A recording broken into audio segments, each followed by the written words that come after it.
Okay, so we started last time talking about the counting of the Omer and a little bit of an introduction as to the 7 weeks and the seven countings, and we count the days and we count the weeks. So we talked about all of that, and then it's related to the second day Passover, to the offering of the new harvest sacrifice offering of the Korban Omer, known as the Omer, which is a certain portion that was brought on the altar on the second day Passover. And then it would culminate with the holiday of Shavuot, the festival of weeks, after 7 weeks of counting the Omer.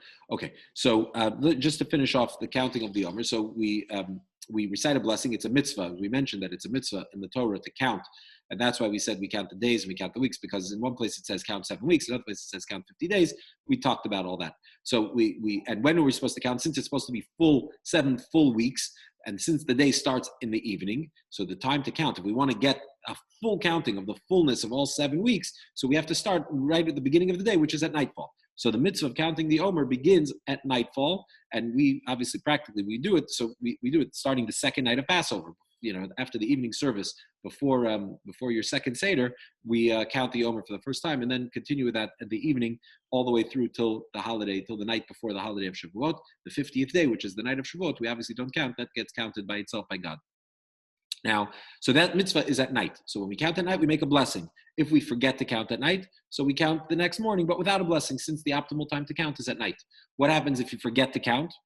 So since this whole counting, these 49 days, is one unit of counting. So if you lose a day, so now you're lacking the completeness, the wholeness of the count, right? Since it has to be 7 full weeks, so you have to count every single day. What if you forgot a day?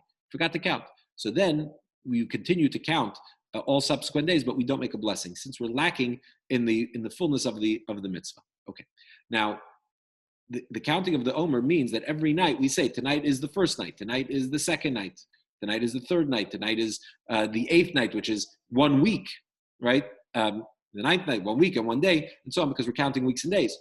So now, if your friend comes over to you at nightfall, or a little before nightfall, already, during twilight, and asks you what's tonight's counting, so you shouldn't tell him tonight is the third night. Why? Because if you say tonight is the third night of the Omer, you just did the counting. And now once you've counted, now you no longer can make the blessing. We want to make a blessing, but we don't make unnecessary blessings. So if we've already discharged our obligation, we've already performed the mitzvah, so then we don't want to, we're not going to make the blessing in vain. So therefore, what we do is, and this you'll notice when you come to synagogue, that the announcement made for counting of the Omer is always, last night was the second night, last night was the 5th night. We always say what last night was. Why? Because we don't want to say tonight's counting of the Omer is the 5th night, because once we do that, we've already fulfilled the obligation, and we want to recite the blessing. So we tell you what last night was. Last night was this night, was X, and therefore you can count already tonight with a blessing when it's time to count. Okay, so that's a little something that you'll notice if you were ever wondering in the synagogue why we're always mentioning what the last night's count was before we count tonight's count. Okay. Now, we recite the blessing, and we mentioned last time we recite it standing, we recite the blessing for counting the Omer, and we count the Omer. Now, after we count the Omer, you'll notice here, page 139 on the bottom, we say, Harachamon v'yachzor lanu avodas beis hamikdash, that may the merciful one restore unto us the service of the Bet HaMikdash to its place speedily in our days. Amen. Selah. Why do we recite this line here? Because the counting of the Omer today, according to most opinions, it's not unanimous, but according to most opinions, and this is the halacha, Jewish law follows this majority opinion, is that the counting today is not biblically mandated. That the mitzvah of counting the Omer really only relates to the temple service, to the sacrifices that bookended this count, the second day of Passover and Shavuot.